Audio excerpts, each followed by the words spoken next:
나머지 소득 처분할게요.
자, 이제는 사유출이라는 거 할게요.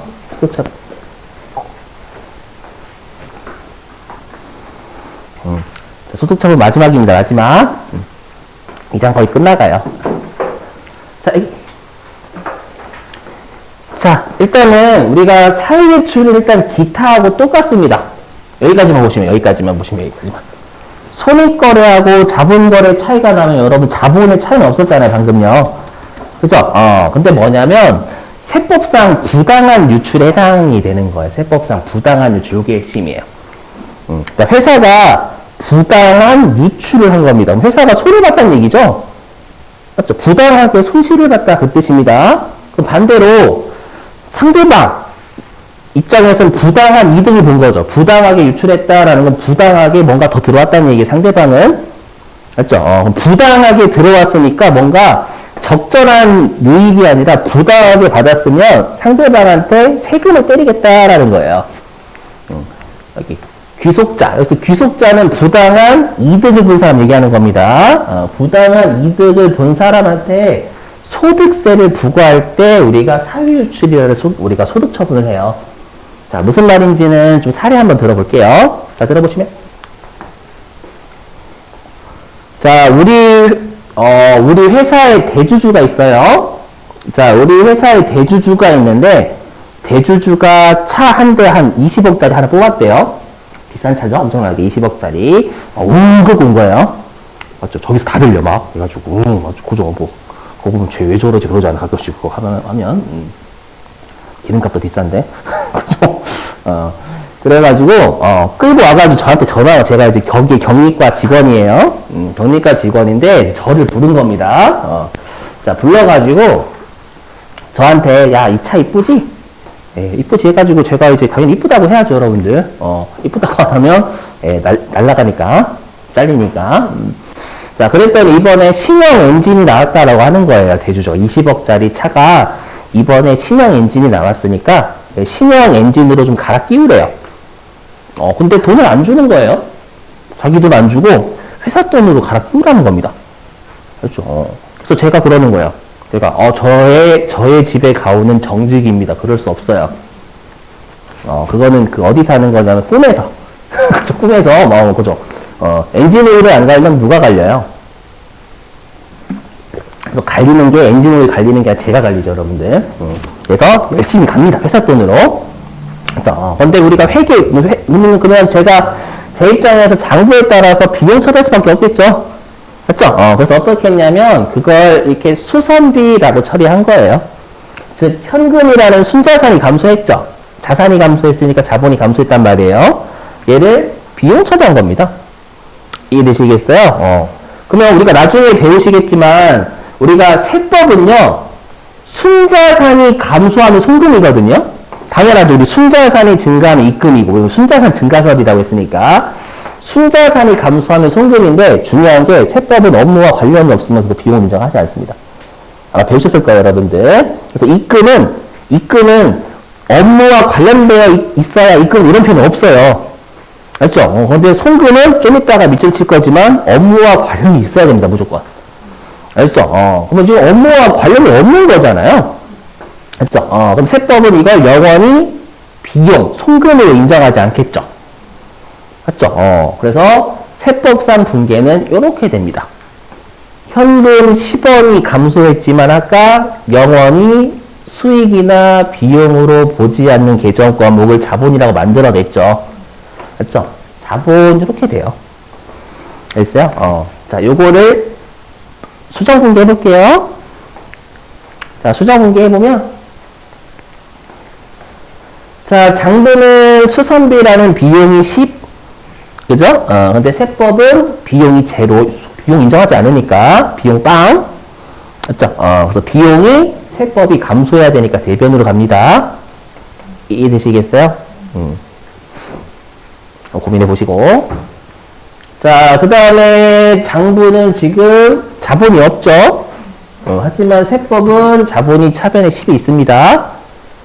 그죠? 그래서 자본이 차변에 10, 이렇게. 되세요?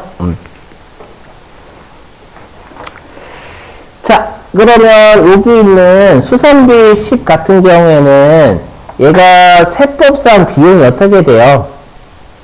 증가, 감소?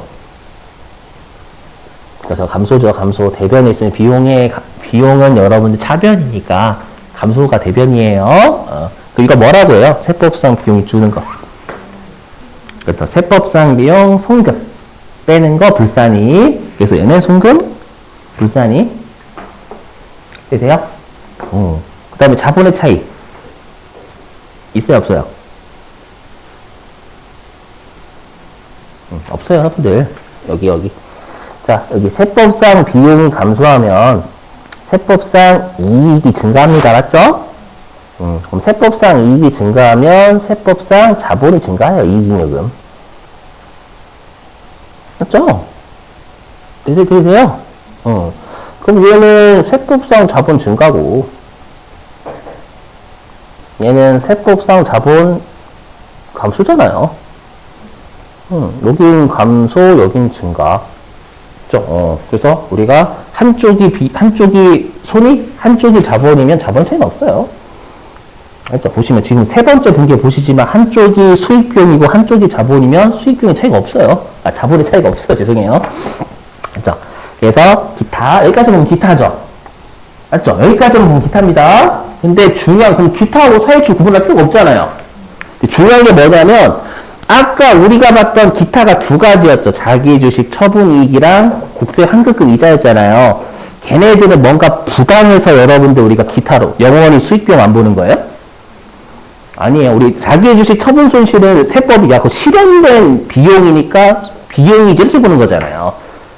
이해되시겠어요? 그렇기 때문에 우리가 기타에서 왜 영원히 수익하고 비용으로 보지 않냐? 그거는 우리가 정책 목적상이지 뭔가 부당한 유출이어가지고 영원히 비용으로 안 보는 게 아니에요. 아셨죠? 근데 얘는 영원히 비용으로 안 보는 이유가 뭐예요? 부당한 유출한 거잖아요. 맞죠? 그럼 이렇게 하면 그냥 기타하고 사유출은 구분할 필요가 없는 거예요. 맞죠? 그래서 개정 과목 또 하나 만들어 낼게요. 뭐냐면, 이렇게 세법이 영원히 송금으로 보지 않는 거 있죠? 왜 영원히 송금으로 보지 않냐면, 부당한 유출이니까 영원히 송금으로 보지 않는 거잖아요. 이해되세요? 그래서 우리가 영원히 송금으로 보지 않는 자본 항목 중에 그게 부당한 유출이어서 영원히 송금으로 보지 않는 거 있죠? 그걸 사회 유출이라고 좀 표현할게요. 개정 과목을. 받아들여 주세요. 사회출도 법인세법상 물고 이것이 무슨 말인지 몰라요. 맞죠? 그래서 영원히 비용으로 인식하지 않는 기타 중에서 우리가 영원히 비용으로 인식하지 않는데 왜 영원히 세법에서 비용으로 인식하지 않냐면 부당한 유출이니까. 부당한 유출이니까 영원히 비용으로 인식하지 않는 자본 항목을 기타라고, 사유출이라고 할게요. 받아들이시고, 그래서 얘는 사유출, 이렇게. 그래서 기타하고 사유출 구분하는 게 진짜 중요해요. 왜냐면, 방금 했던 사유출 자본의 차이 없잖아요? 그렇죠? 근데 우리가 유보나 마이너스 유보는 세법하고 장부하고 세법의 자본의 차이 있었죠? 그렇죠? 그러다 보니까 유보하고 마이너스 유보는 쉬워요. 소득 처분은. 알죠? 근데 기타하고 사유출 구분하고 좀 이따 할 거예요. 자, 그래서 여기 송금, 불산이 사유출 있었죠? 그러면 부당하게 회사가 이득 손해봤으니까 비용 인정하지 않는 거죠, 영원히. 그리고 부당한 이득을 방금 사례에서는 주주가 취했잖아요. 맞죠? 그 개인 주주라고 해볼게요. 개인 주주. 그럼 개인 주주한테 부당한 이득을 취한 사람이 개인이면 여러분 소득세 때려야죠. 맞죠? 그 소득세를 상대방한테 부당한 이득을 취한 귀속자 상대방한테 소득세를 부과해 주세요 라는 소득처분을 우리가 사유출이다 라고 표현을 해요. 알죠? 그럼 제가 만약에 여기에다가 사외유출, 물론 좀 이따가 요게 좀 사유유출의 소득처분이 좀 나뉘어져요. 나중에 미리 할까? 여기 지금은 부당한 이득을 받은 놈이 주주였죠? 맞죠? 그럼 주주면은요, 사회유출 중에서도 뭐로 소득처분하냐면 배당이라고 해요, 배당. 그러니까 실제로 제가 여기에서는 사회유출이 아니라 배당이라고 하게 돼요. 무슨 말이냐면, 여러분들 그 주주가 개인 주주가 얻을 수 있는 소득이 뭐예요? 개인 주주가 정상적으로 얻을 수 있는 소득은 배당이에요. 그렇죠? 그럼 마치 회사한테 배당을 받은 것처럼 보겠다라는 겁니다. 그렇죠? 그래서 배당이라고 처분하면 상대방, 그 개인 주주한테 배당 소득세 납세 의무가 유발이 되는 거예요. 되시겠어요? 여기 보실게요. 미리 하죠, 지금? 그래서 귀속자가 개인 주주에 여기서 법인 주주 말고 개인 주주입니다. 개인 주주면 소득 처분을 사유출 중에서 배당이라고 하게 됩니다. 그러면 그 말은 그 부당한 이득을 취한 상대방한테 배당 소득세 때려주세요 그 뜻이에요. 알죠? 그러면 소득세는 그 대주주는 배당 소득세를 내야 됩니다. 아시죠? 그러니까 이게 함부로 부당한 유출하지 말라라는 거예요. 왜냐면 회사를 일단 비용 인정 못 받으니까 세금이 안 줄죠. 맞죠? 근데 상대방은 또 소득세를 두드려 맞아요. 맞죠? 그렇지. 이 제재가 두 번인 거죠, 엄밀히 얘기하면. 이해되시겠어요? 회사 비용 인정 못 받고, 그 다음에 상대방은 세금 두드려 맞고, 소득세. 그죠? 근데 기타는 경우가 없었잖아요, 여러분들. 자, 근데 반대로 이럴 수 있겠죠. 귀속자가 주주가 아니라 임직원이에요. 그렇죠? 그러니까 방금 사례에서는 대주주가 엔진오일 갈아봐 했지만, 뭐, 예를 들면 대표이사가 엔진오일 좀 갈아봐 그럴 수도 있겠죠? 그렇죠? 그러면 우리가 대표이사나 직원들, 즉, 임직원이 정상적으로 얻을 수 있는 소득은 근로소득입니다. 맞죠? 그럼 근로소득이니까 급여로 하냐? 급여는 매달 받는 게 급여잖아요. 근데 그 부당한 이득은 매달 취하는 게 아니라, 우리가 어쩌다가 취하는 거죠. 맞죠? 그래서 마치 상여금 받은 것처럼 보겠다라는 거예요. 그래서 어떻게 하냐면 상여라고 소득 처분하게 됩니다. 그러면 그 부당한 이득을 취한 임직원한테 근로소득의 납세 의무가 유발이 돼요. 그래서 이걸 여러분들이 세무 2급 때 조심스럽게 해볼게요. 그럼 세무 2급 때 어떻게 배우셨냐면 요 배당 소득을 인정배당이라고 배우셨을 거예요. 아니에요. 여러분들 나중에도 소득세 보시면 되지 뭐. 그렇죠? 무시하시고 그래서 뭐 우리가 했죠. 법인세법에 따라서 배당으로 소득 처분된 금액 인정배당 말이 방금 멍멍 이어서 개소리. 그렇죠? 자, 근데 이제 또 조심하셔야 돼. 뭐냐면 귀속자가 즉 부당한 이득을 취한 자가요. 법인이나 개인 사업자래요. 법인이나 개인 사업자래요. 그러면 그때는 우리가 소득 처분을 기타 사유출이라는 소득 처분합니다. 여기까지 되세요? 근데 기타 사유출이라고 우리가 소득 처분을 하게 되면 그 부당한 이득을 취한 상대방한테 추가적인 세금 부담을 물리지 말아주세요 라고 하는 거거든요. 조금 이해가 안 되시죠, 여러분들? 자, 좀 여기 보시고, 여기 한번 이해 도와볼게요. 일단 여기 무시하시고. 여기. 그럼 왜 부당한 이득을 취한 상대방이 법인이나 개인 사업자는 왜 추가적인 세금 부담을 물리지 말아야 되는지 해보죠. 자, 보시면. 자, 여기 갑법인이 있고요. 갑법인. 네, 갑법인이 있고요. 여기는 A 주주가 개인 주주가 아니에요. 법인 주주래, 법인 주주. 그래서 여기가 갑법인이 삼성전자. 삼성전자를 지배하는 주주가 여러분 삼성물산이거든요. 그래서 여기가 삼성전자, 여기가 삼성물산. 삼성물산도 여러분들 그 법인 주주입니다요. 해보죠. 보시면, 자, 여기 삼성물산이요. 삼성전자한테 제품 시가 100억짜리 있죠? 요 100억짜리를 현금 120원 받고 팔았대요. 알죠? 120원 받고 팔았대요. 그럼 나중에 뒤에 가서 할 거지만, 우리가 특수관계자와의 거래에서 원칙이 시가대로 거래해야 됩니다. 시가대로. 알죠? 근데 시가대로 거래를 하지 않잖아요. 시가대로 거래를 하지 않으면 우리가 손해본 놈을 진짜 싫어하거든, 세법은. 왜 그럴까요? 손해본 애를 왜 싫어할까요? 세금이 줄어요. 맞죠? 손해를 보게 되면 세금이 줄기 때문에 특수관계자와의 거래에서 손해를 보면 뭔가 얘네들이 짜고 치고 세금을 줄이려고 하는 거 아니야? 라고 의심을 합니다, 일단. 알죠? 그래서, 예, 일단 손실을 인정하지 않아요. 알죠? 자, 그래서 일단 여기 삼성전자는 손해봤죠? 왜냐면 100원짜리를 120원 주고 산 거잖아요. 맞죠? 근데 지금은 우리가 부당한 이득을 취한 놈 보는 거니까. 그럼 삼성물산은 100원짜리 제품을 120원에 여러분들 팔았으니까 20원 이득 받죠? 그죠? 근데 우리가 법인하고 개인 사업자는 뭘 적는지 알고 계시는 분?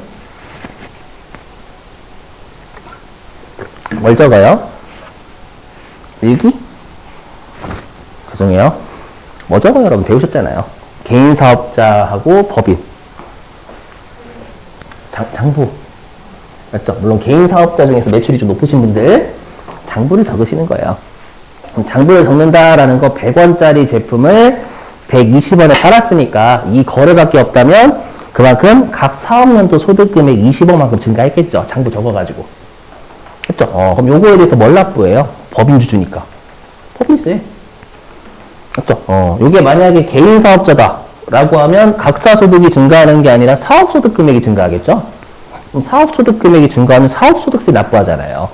맞죠? 그러니까 그 이득 본 걸 법인이나 개인 사업자는 장부에 적어가지고 세금을 낼 거란 말이에요. 근데 그거에 대해서 추가적인 세금 부담을 또 물려라 라고 하면 세금 폭탄 두드려 맞는 거예요. 무슨 말인지 이해되시겠어요? 그래서 사유출 중에서도 귀속자가 법인이나 개인 사업자면 추가적인 세금 부담 물리면 안 돼요. 이미 세금을 그거에 대해서 냈거든요. 장부에 적어가지고. 이해되세요? 그래서 우리가 앞으로 기타 사유출이다 라고 하면 사유출 중에서도 추가적인 세금 부담 물리면 안 돼요 라는 소득 처분입니다요. 알죠? 외워주시고. 여기까지 하고 쉴게요. 여러분 좀 많이 피곤하신 것 같다. 자, 그 다음에 귀속자가 네 번째는 거의 안 나옵니다. 귀속자가 기타 나머지래요. 나머지. 그러니까 예를 들면 뭐 대주주나 아니면 대표이사 여자친구 또 남자친구, 여자친구 좀 그렇다. 여러분 그쵸 요즘 제가 좀 성별 그거 가리는 건 아니지만 대부분 그 임원분들이나 그런 분 대부분 남자가 많죠. 아직까지는. 오해하지 마세요. 여러분 저 그런 성별 그 차별 없어요. 그렇죠? 이거 제일 무서운 거야 요즘. 이거 잘못했다가 고용이 되면 신고당합니다. 그럼 잘려. 알죠? 무서워. 이거 얼마나 무서운데. 그거 없어요. 그래서 대표이사 여자친구예요. 제일 무섭죠. 제 대표이사보다 더 무서워. 오빠 저 새끼 갈아버리면 안 될까 막. 맞죠? 제 짜증나는데? 이렇게. 그죠? 그러면 그 부당한 이득을 취한 게 대표이사 여자친구면 그 대표이사 여자친구가 얻을 수 있는 소득은 일시 우발적인 거죠.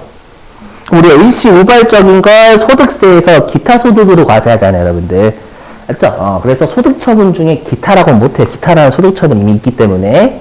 그래서 기타 소득이라고 하게 되면 부당한 이득을 취한 상대방한테 기타 소득세 납세 의무가 유발되는 거예요. 아셨죠? 근데 네 번째는 거의 현실이 없어요. 아셨죠? 이 세 가지 잘 외워주세요. 알죠? 하나만 더. 자, 근데 만약에 부당한 이득을 취한 자가, 좀 얘가 지금 녹화되고 있긴 한데, 이재용 부회장이래요. 그죠? 물론 그분 안 보시겠지? 제가 뭐 유튜브 뭐, 그게 영향력이 없으니까. 구독자 166명. 166명. 인기가 없어. 그죠? 영향력이 하나도 없어요. 그죠? 그래서 뭐냐면, 그럼 이재용 부회장이면 어디하고 어디 같이 걸려요? 여기 중에서 보죠. 주주하고 임직원에 같이 걸려버려요. 맞죠? 주주 플러스 임원이잖아요. 그죠? 그런 사람, 특히 여러분, 여기 출자 임원, 여기. 뭐냐면, 우리가 주주이면서 임원이에요. 아시죠? 그래서 주주이면서 임원이, 부당한 이득을 본 거예요. 아시죠? 그럼 배당이냐, 상여냐가 문제가 되죠? 상여네, 상여. 이건 이유가 없어요. 알죠? 그래서 외워주세요. 시험에 말문제로 많이 내요. 그래서 우리가 주주이면서 임원이면 사유유출 소득점은 상여랍니다. 자, 근데 우리가 주주 법인이거나 주주 개인 사업자는 당연히 기타 사유출밖에 될 수가 없겠죠? 당연하죠. 왜냐하면 법인이나 개인 사업자가 핵심이잖아요, 여러분들. 장부 적는 사람들. 장부를 적으면, 네, 그거 이득 본 거에 대해서 세금을 내니까. 그렇죠. 별도의 세금 부담은 때리지 말아야 되기 때문에 기타 사유출로 되시겠죠? 자, 됐습니다. 좀 쉴게요, 여러분들. 10분 쉬셨다가 11시 35분에 3교시 시작할게요. 10분 쉬시죠.